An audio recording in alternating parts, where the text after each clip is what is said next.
Okay, cool. You know, Hitler, oh Jesus, he always came up with some sort of justifications for what he wanted to do and what he was doing because he wanted to do it, rather than a logical response. Okay, this guy did not operate based upon logic. Well, upon my history, one thing I learned that Hitler was a really good public speaker. To the point, like a propaganda movie, Triumph of the Wills, was like one of the most successful movies of the time. Yeah, it was just him speaking. Des Triumph des Willen. Yeah. Yeah, but the thing is, that's not military strategy. Now, is it?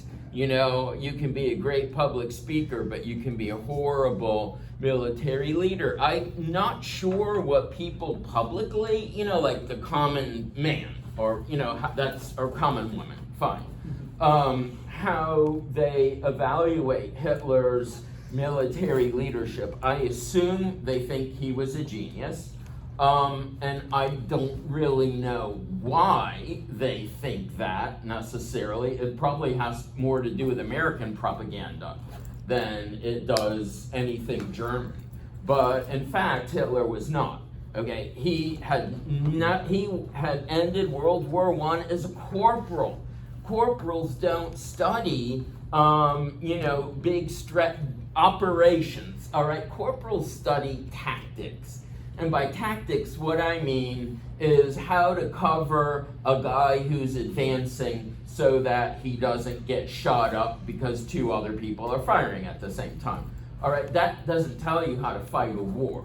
How to fight a war, there's strategy, which the terms are not as defined as you would think, but operations really means battles, and strategy means like campaigns, and a campaign is a major objective. Like in Ukraine, the campaign right now is supposed to be capture the Donbass. So, that's how that works. He didn't know anything about those.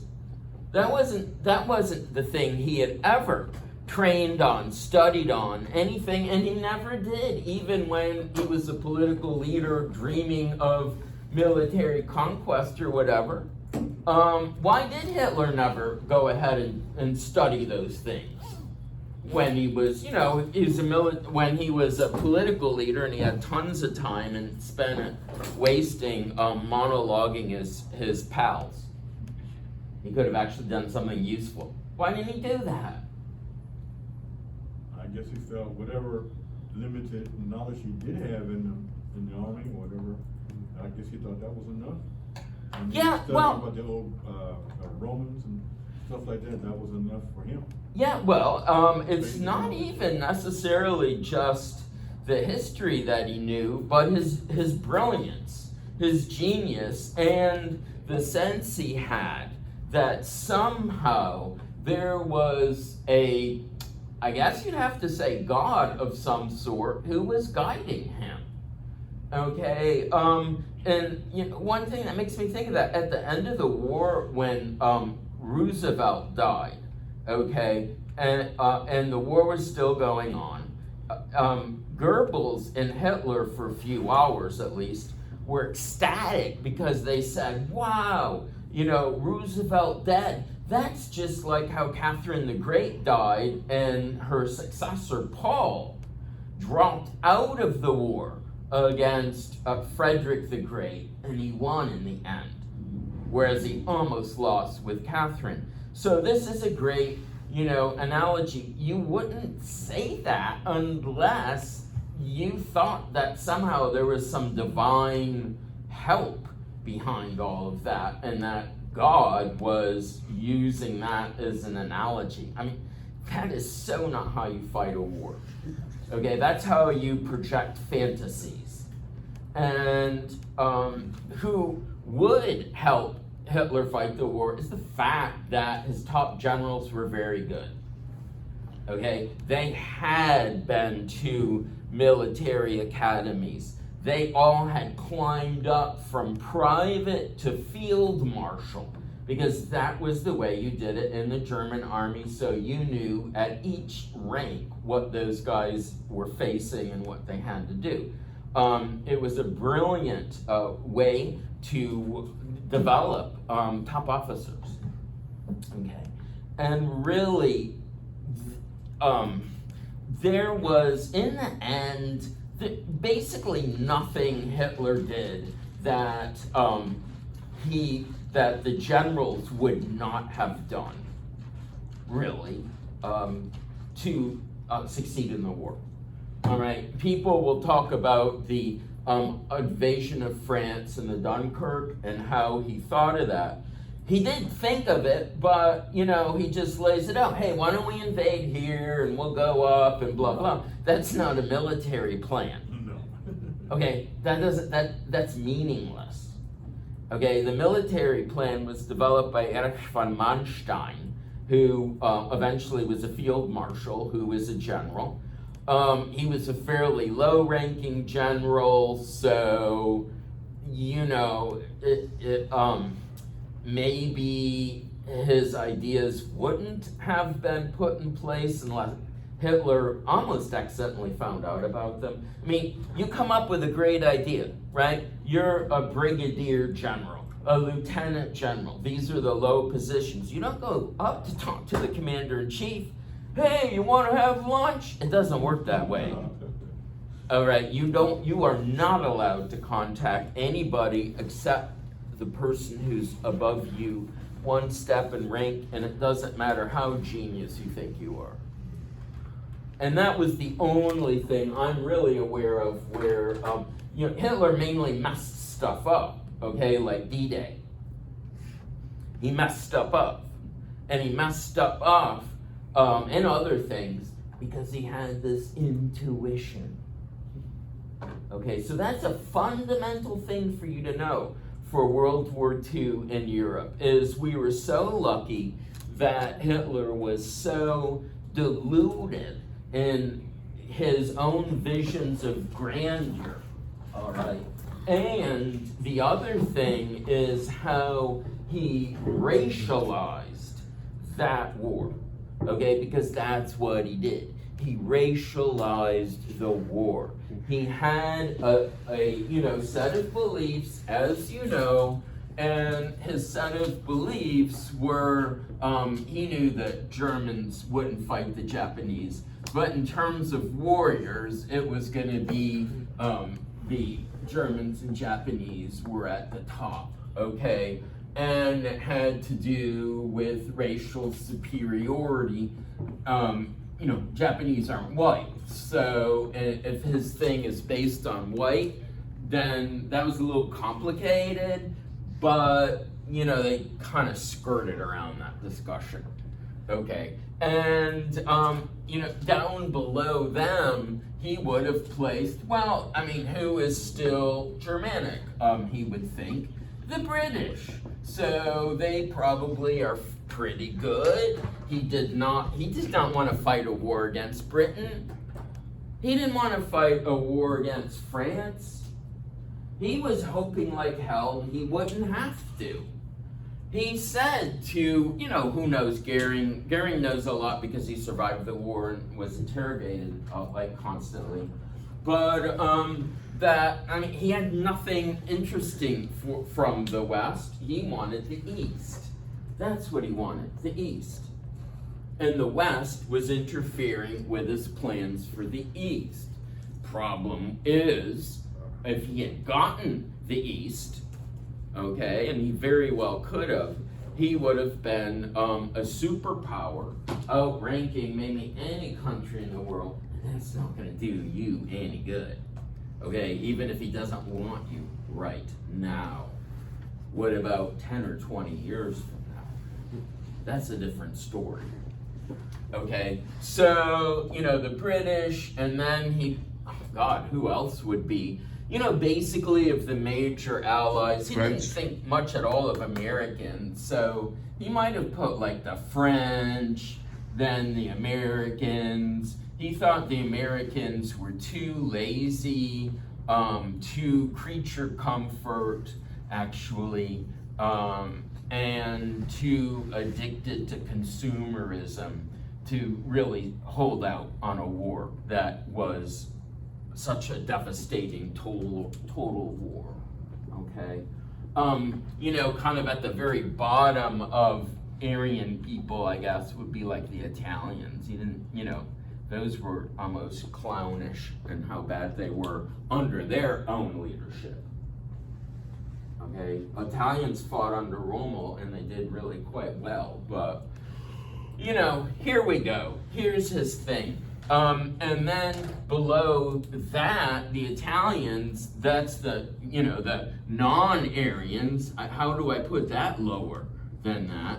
And that would be the Slavs, okay? And Slavs would be like the Poles, the Russians, those people. You know, Jews are so bad that I guess they rank underneath even that. But you know, he so despises Slavs. Czechs, yeah, he despised Czechs, I guess, but a little bit less. And they didn't fight in the war. So there you go. This was a racial sort of thing, a racial war. And he essentially would tell his generals that, okay, we're fighting two different wars, okay? We're fighting in the West, and then we're fighting in the East. And what I want is for, you know, what would be called, I guess, you know, relatively humane treatment for the, what he thought of is like the Germanic peoples, and Americans were included in that. If I told you how well some of the POWs were treated in the first half of the war, your jaw would drop. Okay, but that is if they were officers, and you know, it depended on who the commandant was of the POW camp, for instance. You know, if they got caught and gave up. It was crazy, okay? But, you know, like, okay, the most crazy one I ever heard, go on a weekend ski trip with the commandant. Weekend ski trip. Go out and party all the time. Go to parties at his house. What? What? Wasn't POWs under the restriction or whatever for the commandants on the what do you call it? They always quoted and stuff on the Geneva Convention? Yeah, Geneva Convention, yeah, right. The Geneva Convention does not say that you are required to bring people on ski trips. Right. You know what I'm saying? Yeah. And they get in trouble. If that was realized, you get in trouble. And that was basically the Luftwaffe POW camps, because they were considered like, you know, the elites or whatever. Okay, in the East, that's a war of racial annihilation.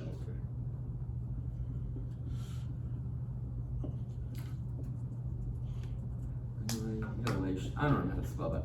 But, you know, it would be, seriously, the only good Slav is... A dead Slav? Is a dead Slav. And that is no exaggeration. Now, where did that phrase basically come from? Oh, I've heard some variation of that. The only good blank is a dead blank. No. Soldier? No. Indians. Indian, that's right. Indian. From the Americans. The only good Indian is a dead Indian. And Hitler was very aware that the analogy to what he wanted to do was the U.S. and Indians, whatever you want to call it. Okay? that is, in fact, one of the things he used to justify it.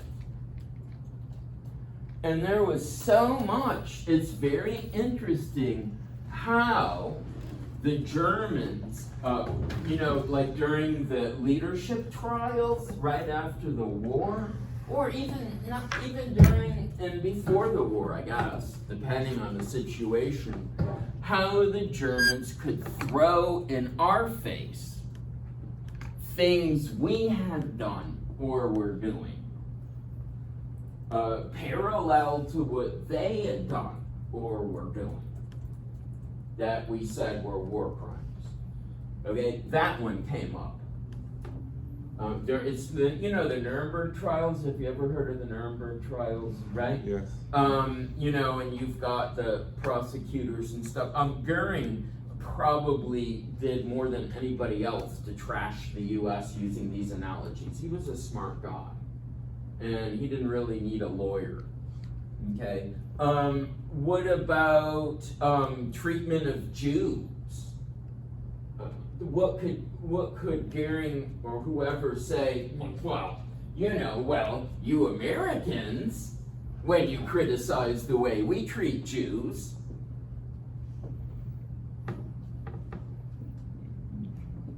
Come on, guys. The hypocrites who have treated the Native Americans. Right, hypocrites, but why? Segregation Yeah. and reservation. How do you think African Americans were treated in Alabama, in Mississippi? Not well. Okay, do you get it? Oh my God, we better, so we'd say Jews equal to African Americans in the South. And then you would say, well, you guys killed massive numbers of innocent children and women, and so on, without regard for their political views, without knowing their political views. You criticize us for killing Jews, for killing Russians, all those. What did you Americans do? But it was, their process was worse than ours. So far the gas chambers. Was it? Well, They had I better mean, the gas chambers. if you're going to be burned to death, I don't think you really give a damn between you and what they do to Jews to die. Okay, that was firebombing or terror bombing of Germany and Japan, but we're not dealing with that, right? We killed, I've heard 500,000. I don't know if that sounds like too low to me, honestly. We killed, just put up 1 million, and God only knows, making homeless and, losing everything, it was many millions.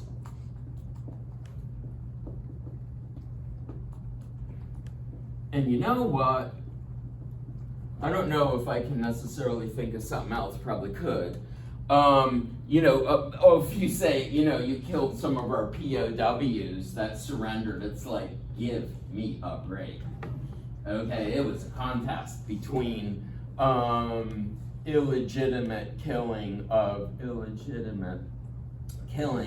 murder, really, of POWs. Okay? Well, at least with our detention centers, when we did that for the Japanese American Japanese. Oh, that's a good one to put up we didn't, too. Again, that's what I'm trying to say earlier. We didn't cremate them or whatever. We didn't kill Japanese Americans. We put them in what would have been equivalent, really, to I don't know much about the prison system, but a minimum or medium security prison. That's really what they were put in. Right. Kids still went to high school. Japanese Americans still got drafted. Very likely they lost all their property. Okay, and they were forced to live in nasty places under nasty conditions for about 2 years. Did South Africa help Germany or something? Was there any reason we termed South Africans? No, South Africans, they were somewhat caught. And the reason they were caught is there were two major white groups in South Africa. Okay, the people descended from the English and the people descended from the Dutch. Dutch are essentially, you know, they're very close to Germans in culture and language and stuff. So you had these two groups. Well, the English are going to be, you know, allies, and very often the Dutch were, you know, the Axis, right? I mean, Germany. But really, South Africa was part of the British Empire at the time, so the South African government did draft men, okay, to fight in the war. And I don't know anything about they're called Afrikaners, the Dutch. How, you know, if they tried to get out of it or what. Okay. I just know that there was tension. Yeah, well, some South African told me we camped them, and I was like, well, I don't know about that. We what? So some South African told me, apparently they still talk about how we camped them back in World War II. What do you mean by camp? Well, we put We them in camp them? Yeah. Oh, well, we would if they volunteered for the German side, and I wouldn't be surprised if there were some. Okay. You know, Right. it depends on what side you fight on. Right. So, look at these things right here. Bam, bam, bam, bam. Okay? After Goering or whoever made these points at the Nuremberg trials, do you know what the Allied, you know, judges and stuff did? They reflected on America's past and Oh, came to yeah, you gotta be kidding. They said, you know what, we gotta shut this down. We need to shut it down. Okay, you know, give these guys their sentence, which will probably be hanging, but not all of them were hanged. Okay, because it's getting uncomfortable. And that's not even talking about the Soviet Union, which raped, looted, pillaged, and killed masses of numbers of people for no decent reason. So, what am I trying to do? Am I trying to be anti-American or trash the U.S.? I mean, what about Operation? Guess what? No, I'm telling you the truth. I hate, you know, people who feel they need to conform to ideology or dogma, or it's like, well, what's the truth? Okay. I was just on a conference call, and the question came up, would the U.S. have won World War II if African Americans had not served? Okay, and the answer for that from the expert was no, we wouldn't. And it's like, what? The U.S. African American population is 14%. Okay, number one. Number two, American government drafted way too few people. It was so easy to get out of it that it was scandalous. Okay, you know, number three, 90% of the war was, you know, fought and killed in the East, not the West. Okay, Saving Private Ryan aside. Okay, you know, am I trying to denigrate African American soldiers? No, but sorry, you know, facts are facts. So, you know, I'm Italian American. Would we have won the war if Italian Americans hadn't fought? We would have done a lot better and quicker if the Americans hadn't fought. You know, my family would bring lasagna to Italian POWs that were housed nearby. Actually, not that mattered, but you know. Did it ever come up? I guess it did come eventually. The communists massacring the Polish officers. Did that come up? Oh, the Katyn massacre. Yeah. The U.S. was willing to cover it up because we did not want to antagonize the Soviets, because at the moment we were building the UN, and we're still kind of hoping that we'd be able to hold together an alliance and the UN would become, you know, I hate to say a world government, but something like that. You know, so it was like, for that reason, I'm not going to say, not, you know, let's change subject, not Katyn massacre. Okay, that was Germans. I mean, we know we had Nuremberg trials to convict a lot of them, but one like a bunch of Nazi scientists recruited, like actually hired. For, Oh like, yeah, Nazi of stuff. course. Werner von Braun was a rocketry genius, as were others. And once we snagged him for the U.S., he was more responsible for anybody for developing our NASA and getting men to the moon. Okay, and he became a national hero. National hero. High-ranking NASA administrator. Okay, and when I was a kid, it's a long story, I'll cut very short. It was the early 80s, maybe 1980, I don't know. Yes, I am that old.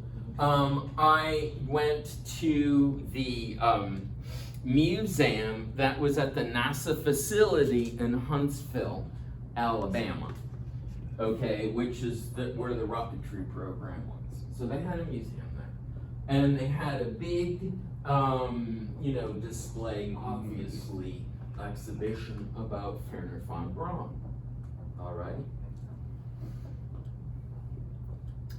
Who in here knows how the goddess Athena was born? He came out of Zeus's ear. I don't know where, the ear, the nose, the eyeballs, the mouth, whatever. Yeah, she came as an adult this is exactly what happened to Werner von Braun at this museum. He pops up at about the age of 30 as a good American helping us out. Okay? I think there was one mention of, he had done rocketry work in Germany before and during the war. And bang, here he is. Okay, museums can lie like hell. I mean, okay? this is a really fun conversation. Honestly, in history, hypocrisy is so widespread that I find it revolting.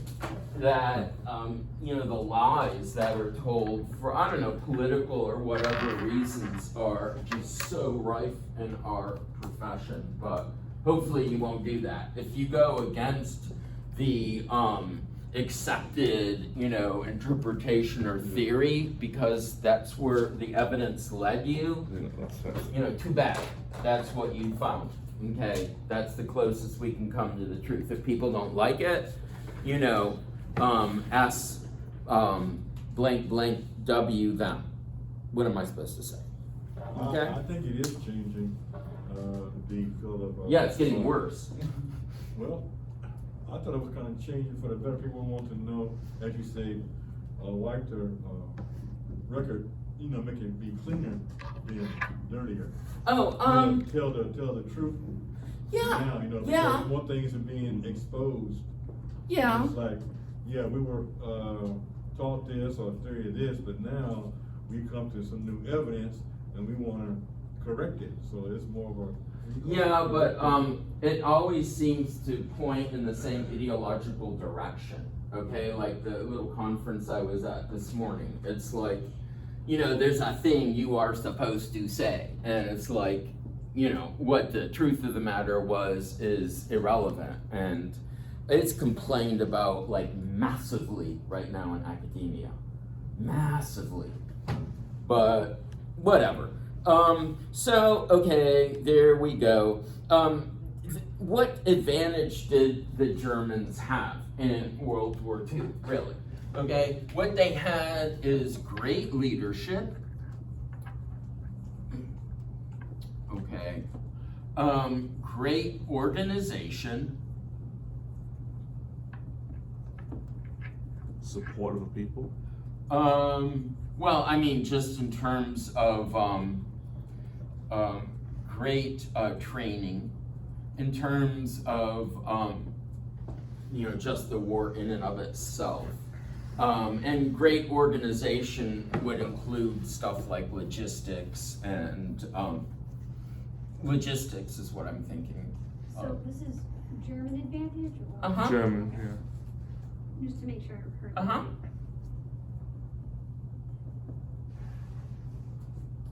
mean, all the simplifications. When we lost the war, kind of split up between two fronts, right? Russians and the British and Americans. They would have lost even if we hadn't. You know, this is the thing. 90% of the deaths on both sides were in the Eastern Front. 90%. Jeez. Okay, we were funneling food and weaponry to the Soviet Union to keep them fighting because we wanted their bodies to die, not our bodies. So, you know, Pushing them back before D-Day. I think the Soviets would have won the war. It just would have taken like 10 more years or something. But whatever, it's not a democracy. Stalin can order them to do whatever the hell Stalin wants to order them to do. Were there even enough men in Russia to fight that long? Yeah, you know, the Russian population was, what was it, 40-50% bigger than the German. And the Germans lost a lot of people in the first years of the war that Russia was not in. They weren't in the war till June 41. Germany had started up in September 39.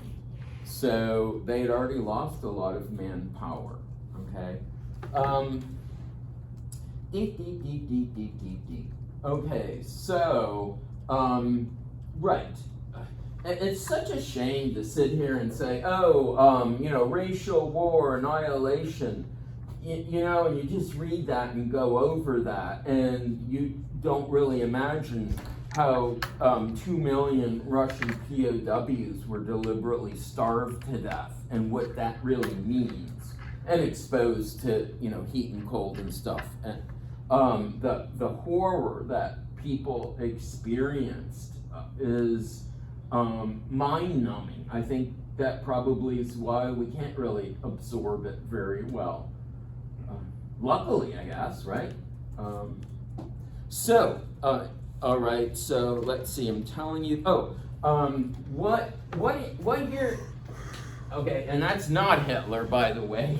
None of that is Hitler? General leadership, okay. Not Hitler. Not Hitler. What do I not have up there? Like that should be up there, or? Yeah, no, that Supply? most people probably think should be there. Supply? What do you mean? Like weapons, tanks, equipment? What about them?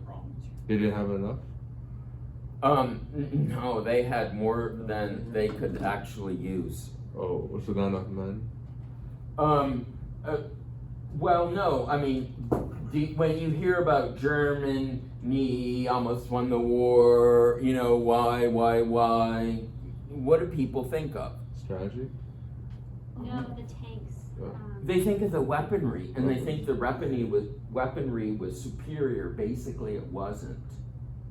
Okay, but you'd say, Dr. Gillette, what about the jets? What about the rockets? Did they change the war? They came in late in the war. They cost an absolute fortune. It was Hitler's, you know, thing. He could have built so many more weapons, even though I told you they had too many, but he could have built so many more weapons, you know, early on. He was a lot more likely to win the war if he hadn't had the super wonder weapons. They're a big waste of money. Okay? What wins the war is you got a tank, it's a good design, it's easy to build, it's quick to build, and you got enough steel and stuff to build it. That's what wins a war, not, you know, Wernher von Braun's, you know, super rockets. I mean, once they develop intercontinental ballistic missiles that can hold nuclear bombs, that's sort of another story, right? But that didn't happen in World War II. Oh, I read in the paper that they see the Russo-Ukrainian war right now is about to become extremely similar to World War II in terms of the actions and stuff that are expected to go on right now. So that'll be real interesting. Were they allocating Ukraine now? Like the Spanish Civil War, or? It's rather like World War I as well. The Ukrainians are dug into defensive trenches, and the Russians are attempting a double envelopment of the Ukrainian forces in the east. A double envelopment means that you come from two different directions, and you got them in a circle that now is easy to destroy. And if you're sitting in trenches, that's a lot more likely that will happen than not. So trenches can protect you from various things like machine gunning, but it has disadvantages too. So there's the Institute for the Study of War gives a daily summary of what's going on over there. It's really fascinating because that's what the major newspapers draw off of. BBC, Is there like a war all college, those or guys. is there such thing? Huh? Is there a organization called the War College where they evaluate and all that kind of stuff? Well, that'd be West Point. Oh, okay, yeah. Yeah. It was something like that. These guys analyze events from a more military perspective, but you can find out what's going on day to day. So that is a lot of the basic fundamental characteristics that I was wanting to tell you. A couple others about training. You already know that, right? The Hitler Youth. We've talked all about that, how the Hitler Youth was eventually paramilitary training. So those guys were, really pumped up. Not everybody, but some had really sucked up the propaganda of the regime. Others that's really interesting is, and this is important too, that in the training for officers, they made them go right up through the ranks, even though you knew you'd be an officer. They started at private, and then they went through the ranks. So they knew what everybody was experiencing, what it was like, the good and bad aspects. I don't know of another military that does that. And also, something they did is decentralized decision-making. David, you told me that. Sorry? You told me that. What? They decentralized decision making. Oh, okay. Remember? Oh, yeah, Compared yeah, to the Soviets. And I read that a couple of days ago as well. So,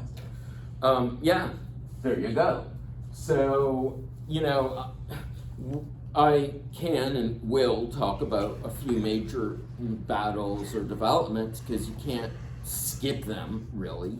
But if you really want to know reasons why Germany would have a really good army but still lose the war, this has got a lot to do with it. And as Wayne is suggesting, there are more recognition of similarities or analogies of what the U.S. did than we'd heard of before. And especially, again, with our detention centers, they wanted to compare that, but again, one of the things were different is we detained on reservations and we detained on detention centers for World War II, but we didn't, again, gas or cremate. We might have done some physical things like whip people or hung somebody. I don't think they did anything physical, No, they didn't. torture like to Japanese Americans. No, they didn't. But that's one of the things, as you said, that they didn't want to, even though it wasn't as harsh as theirs, but like you said, him or whatever was trying to compare. You couldn't do that because Goering. Goering, thank you. Yeah. Yeah, we didn't do it like y'all did. Y'all went over the top, so to speak. Well, I know, but see, it makes people uncomfortable, right? Because there is a certain degree of analogy. How about this one?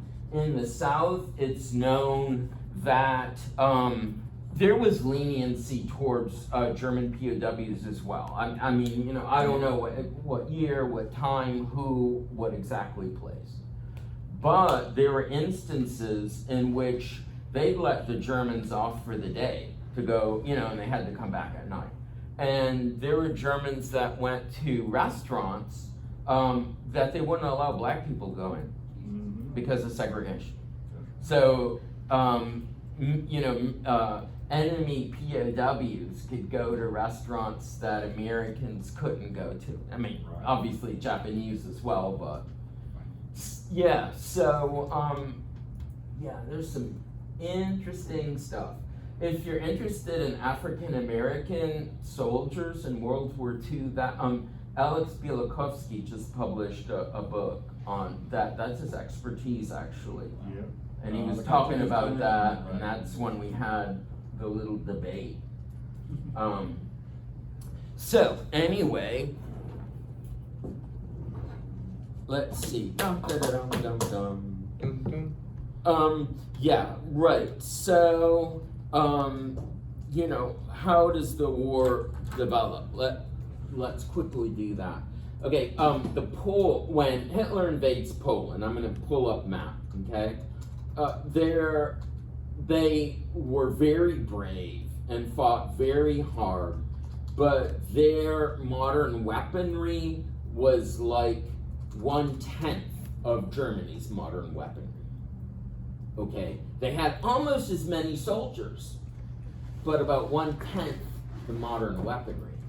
So they weren't gonna last, and as I mentioned to you before, the Russians already had full intention to come in and carve them up in the other direction. That's what they did. You can't, you know, Poland was doomed at that point. I heard it was the fourth largest army in Europe at the time, the Polish. Could be the French were, I think, number one. First one, number one. I think, or, you know, they battled for that position with Germany. The French had a huge army, and once you add the British to it, they were more British and French than Germans, and I think almost every category except airplanes. So it's easy to just, yeah, chill out, man, you know, we got so many guys, we got so many weapons. Yeah, well, guess what? World War II in the West, World War II in the West is going to be an air war. Okay? And a tank war, but more than anything, an air war. So having airplanes that are modern is going to be real important. I don't know if Poland was still flying around biplanes, you know, with the two wings, but I wouldn't be surprised. Whoops. But I think we had to catch up so far as planes. Oh yeah, we put our money in our Navy, and that's obvious why we put our money in our Navy, because nobody could get to us except by the ocean. So it made sense, you know.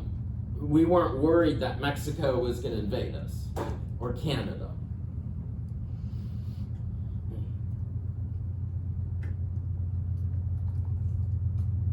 I mean, that changes obviously because we go fight on other continents.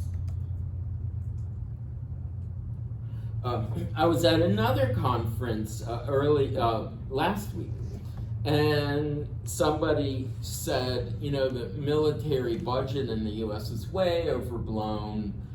We could put it in education and so on and so forth. You know, I'm not saying that there could be some truth to that, but what I wrote and I said in the chat, listen, the U.S. faces two oceans, Atlantic and Pacific, and on the other side of, you know, the land masses on the other side, we have two major adversaries, China and Russia. And, you know, if you look at the stats, in different categories, they have more weapons and troops than us. We're, I think, almost equal if you include NATO in the U.S. compared to like China. I don't know. I saw this on YouTube a few weeks ago, and it was very interesting and kind of scary. So it's like you know, it's useless to come up with simplified answers like that. Okay, that's useless because there's no thought going into it about what you are actually talking about. Because China has billions and we have millions, so you would think that they would have a bigger army. And then Russia, with it is. But remember, 4 times it's larger not than us? it's not so much numbers of troops, it's like the weapons and so on. I mean, Ukraine is basically holding off Russia, and Russia has how many times the number of troops and weapons. But we just gave Ukraine some good weapons, and you know, they're motivated. There's all these factors involved, including morale. Okay, let's see. So we do map Europe, 1940. I know right now we're worried about China's Navy. Yeah, but They're ramping up to like equal ours in the next 10 years. Something. yeah, I mean, yes, that's true. That is a worry. But you know, if you, and I'm not saying I'm any expert. All right, I'm a worry wart or whatever, you know, anxiety. So I read this. And it's an interesting fact that the troop ships of China go like 5 or 7 knots, which are roughly equivalent to miles an hour. Yeah. So if you're trying to invade Taiwan, you're doing it on troop transports that go 5 to 7 miles an hour. Those are easy to hit. See, so it gets super complicated. 1939, 1940, what do I want? We'll put 40. Yeah, 'cause our ships was 25, 35. That might work. Yeah, I guess that's big enough. 2004, I didn't put 2004, did I? I put 1940. This must be Bing, right? Bing is my enemy. So Google's starting to suck too, though. I don't know what's wrong with Google. that one is so busy. God, we don't need a busy map. Oh, this is from the Holocaust Museum. Holocaust Museum usually has really good maps. So in 1940, okay, see, this was Poland. It got swallowed up and divided, okay? So that's gone. And now the Große Deutschland, the Große Reich, the Greater Germany borders the Soviet Union now. Because the Soviets, you know, incorporate what they take into the Soviet Union. Okay? And I talked about this a little bit before, how they, you know, some of Ukraine was theirs and some was not and all that. So, Hitler has ended what he feared is a 2-front war because he'd have to fight on West versus East. He didn't trust the West. They had declared war on him. He didn't declare war on them first. Okay?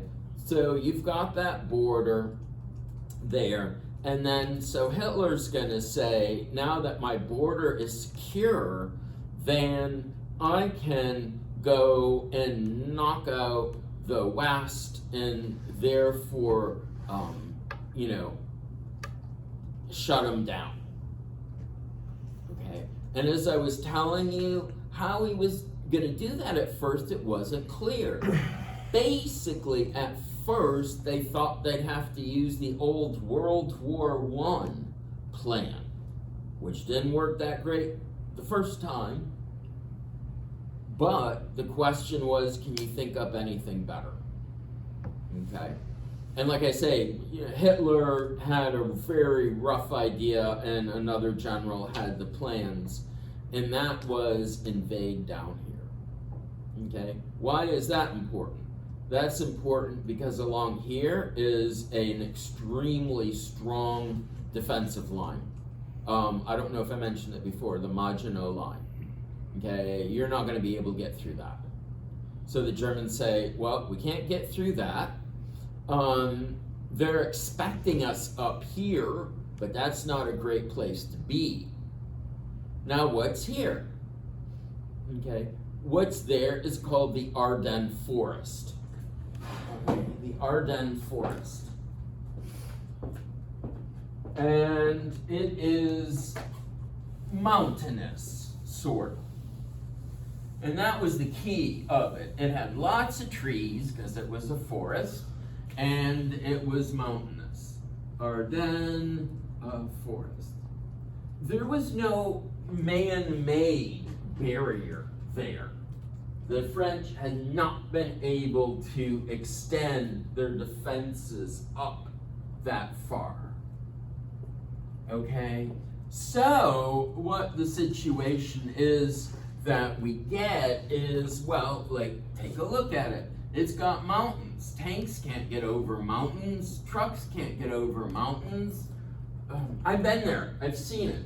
It looks like the biggest hills in Texas. Okay? They're pretty small mountains. You know, not that you would ever remember, but I think 2,000 feet was probably, and they don't get much higher than that in Texas. In that part of Texas.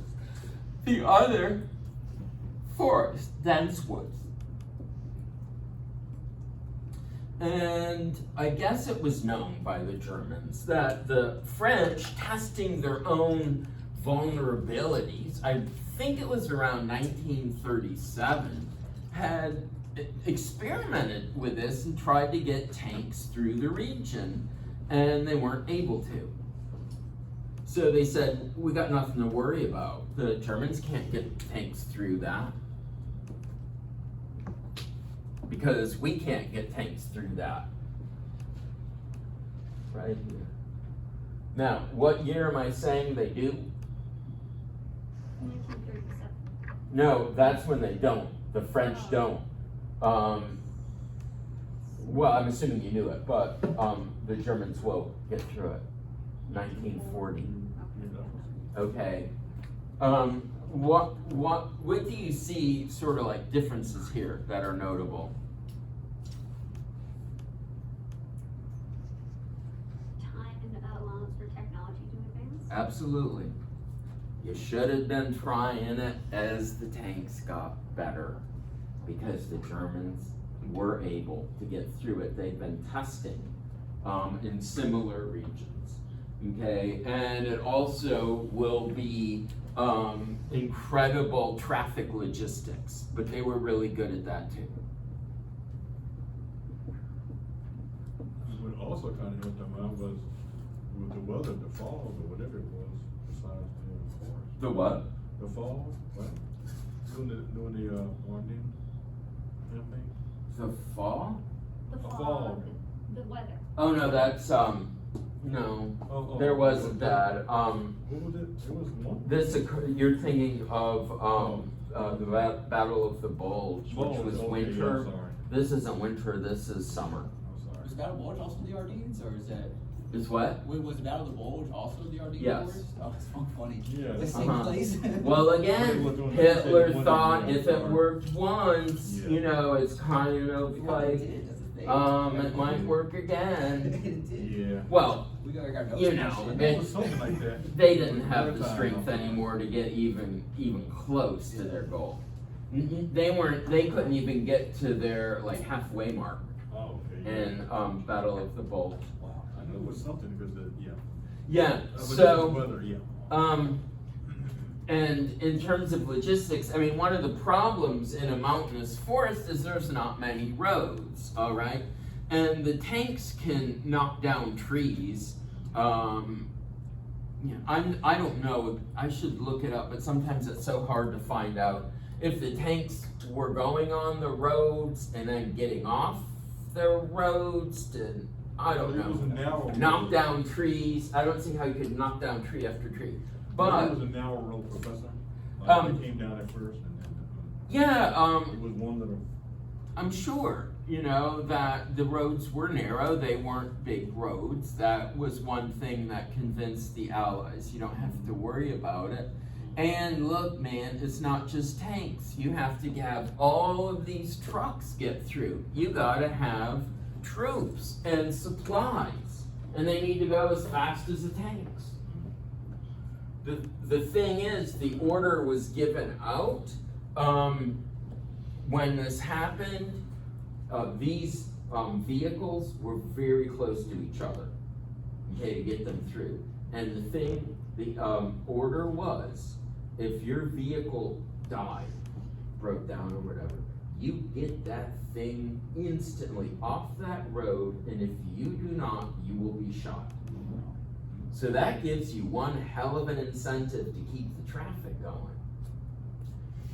Okay, and that's basically how Dunkirk happened, that the Germans, of course everything can be more described in more detail, but the Germans bust through the Ardennes when the Allies are up here and take a while to figure out what's going on, and the Germans are able to block them up in Dunkirk.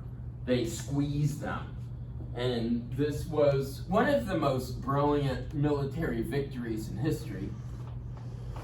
No question about that. So Dunkirk is where not all the French troops, but all the British troops and some of the French, I guess the best ones actually, were being choked off.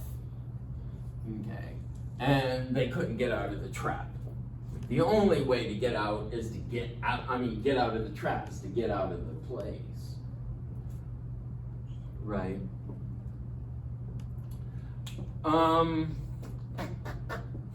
Let's see, what did I want to say? So we got that, and the French become so absolutely demoralized by this, because of the fact that it was a huge defeat. They're not out of the war, but look, they had gone through war with Germany twice already. The first time they lost, the second time the only reason they won is because the US came in. Okay, so, and at this point, the British are trying to get the hell out as well.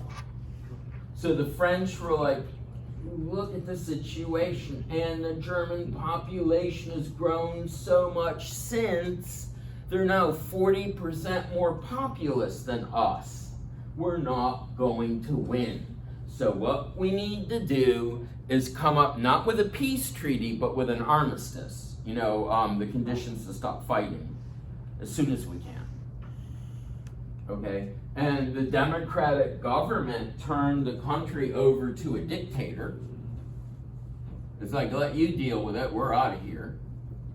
And they negotiated an armistice which left only about a third of France, in reality, technically free. But under, German domination, I guess you'd say.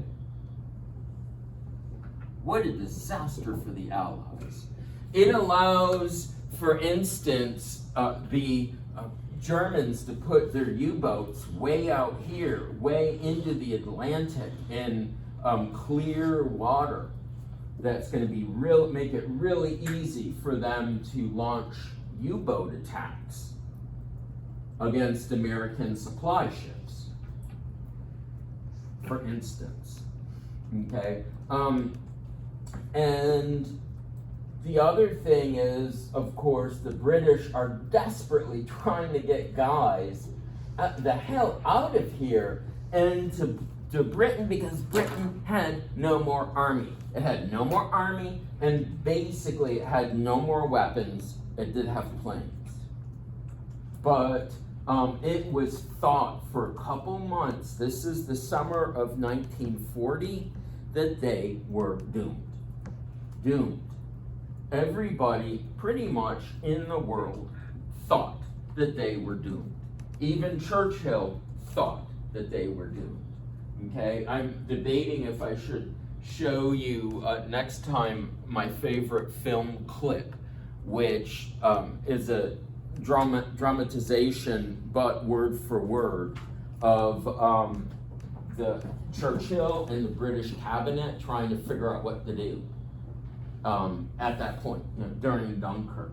It's such a cool and illustrative little video clip, that might well be worth it.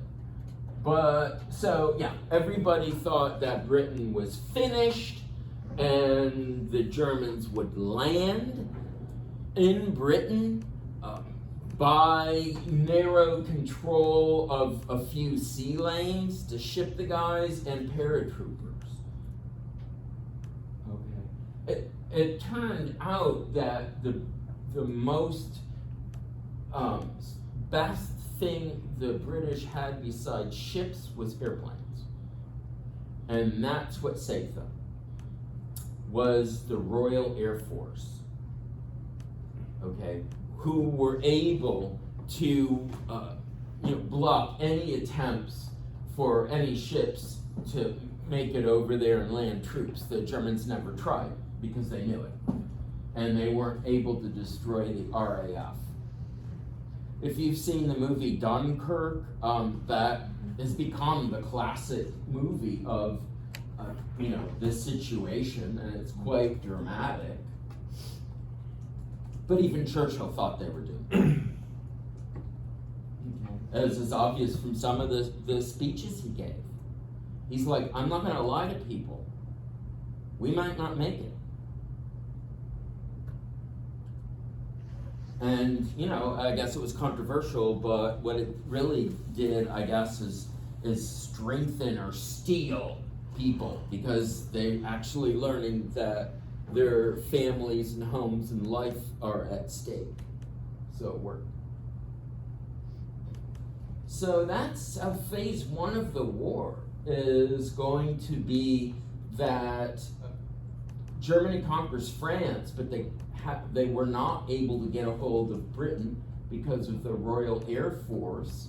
And so Hitler's got to look around for something else to take that would dramatically strengthen Germany and prepare it for the war ahead.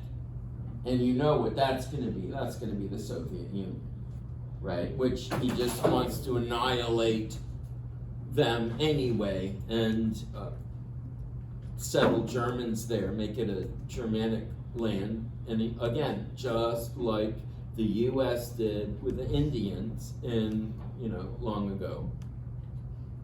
Okay? They out, white guys are in, and a small percentage of African Americans. And that is that. Fortunately, that didn't work. Or you'd be like in that TV series, right? Where the Nazis win the war and the Japanese, and I never saw it or read it, so. Man in the High Castle? Yeah, right. I thought, I will watch it or read the book it's based on if there are at least several historians I respect who say that they think it's realistic. And I don't know, I haven't seen it. I didn't like it. It's not. It's really depressing from what I've heard. Well, depressing is irrelevant. What's relevant is if it's at all accurate. I watched the first 2 episodes, and it was something like the Nazis really did lose the war, but maybe not. They found the picture of the them losing and the swastika getting taken down. What It's not real. It's pissed me off. I thought the idea was they did have intercontinental ballistic missiles with nuclear weapons, right? And they were bombing DC and New York, and we gave up or something. That was something that's a story that was sold to the populace, to the people, but then they found this fake photo, and the Germans actually did lose the war, but not. So yeah, I was. Oh, I don't know. It's based on a famous book from around 1960. Aren't we done? You guys are still sitting around, so it's am I